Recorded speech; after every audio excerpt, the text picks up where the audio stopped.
is Shelby with Farmhouse Living, and if you're new to our channel, then welcome. We share home decor videos. We try to inspire you to create spaces and homes that you love. Sometimes we DIY, but if we DIY, it's level 1, my friends. We don't do anything super complicated because we don't know how. So that's what today's about. We are going to share our most recent DIY project, which is peel and stick tile. We have refreshed our little closet laundry room. It's very small in the middle of a hallway, but I wanted to add a little bit of sophistication to it because it felt just blah. So this house is our Skyline Ranch project. So this is my house, my husband and I's house. Sometimes we share the touch bowl project, which is my mom's house. And so this was a 1960s ranch that we have completely gutted. We hired 90% of what we did out. So we redid the layout. So the reason we have a closet laundry room was because we turned what was the mud room, which was a very practical size laundry room, into our master bathroom, and then we combined 2 closets in the hallway to create the laundry room. So it was kind of a creative space planning way to add a master bathroom. So now we went from 2 bedrooms and 1 bath to 3 bedrooms and 2 baths. So you win some and you lose some, especially when you're doing a house with character, an older house.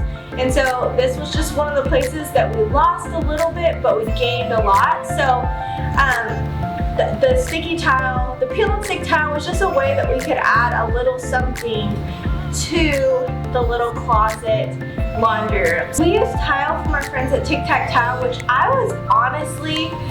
thought it would look good or look okay, but I didn't think it would look like real tile. It really does. Like it can be wiped down. The grout lines are deeper than I thought they'd be, and the sheen of it is just, it looks like tile, and it's really super easy to install, like ridiculously easy. I think it took us like an hour and a half, and half of that was just because it's hard for me to bend over because I'm very pregnant. So I think like a normal person, like an hour depending on the size of your space. You could do this on a kitchen backsplash, it could stick over tile. You could really do it on any space that doesn't have a ton of moisture. So you couldn't do it on like the back of a wall in a shower, but you could do it in the bathroom, just not in the shower. So I love how it turned out. I think they have a really great selection at Tic Tac Tile. But my favorite, I really liked this hexagon. So first step is to clean the walls. Make sure that you wipe them down. You can tell how much better that the tile adhered when we cleaned the tile. So what we did is we cleaned it the night before, wiped it with some like bare wall wipes that I got from Home Depot, and you could probably use a towel that's wet. Just get the dust, get the whatever off. Mine did have some dust and buildup, especially after the remodel, and so it was a good thing to do. I did it the night before, so the walls had plenty of time to dry.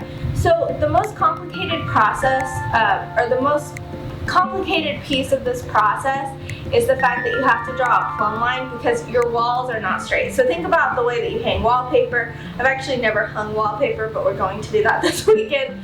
But what I've been told is the best way to do it is to run a plumb line. So make a mark that's actually straight in the middle and go off that mark. So we made a line in the middle, so that's why we started on the left side closest to the washer and dryer, and then went like this going up. So the plumb line makes a line that's actually straight. We used a level. You could use like one of those markers that has the chalk on it with a level and to do that. I just used a pencil going up with the level to make sure it's straight. You could definitely tell that my wall leans a little right. So if I would have gone based on the wall versus the plumb line, the whole design would have been a little crooked. So go off a plumb line from the middle, versus based off your walls. Even if your walls are super close, it can still be off.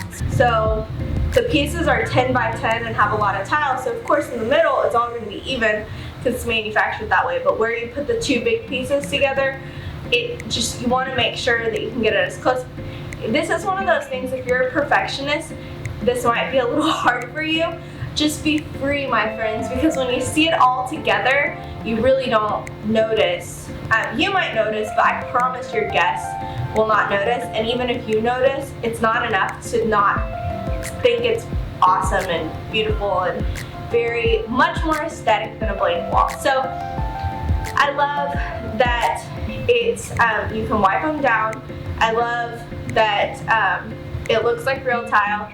I love that it's cost effective, and I love that it was quick. I love walking past my hallway laundry room now. Before it felt like it was just like misplaced, like I couldn't find a place to put my laundry room, and now I feel like it feels very intentional. It doesn't feel cluttered. So if you head to the blog, you can shop all of our links. I've also linked everything down below in the description box.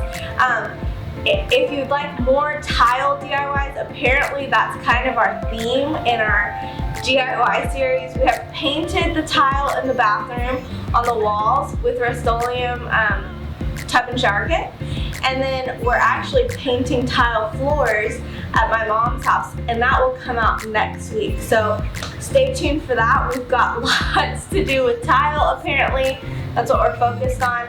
But tile in a very cost-effective way, so not ripping out tile, but either sticking or painting. So we will teach you all of that, and I will link that down below. So make sure that you subscribe, all things, follow us on Instagram, go to the blog.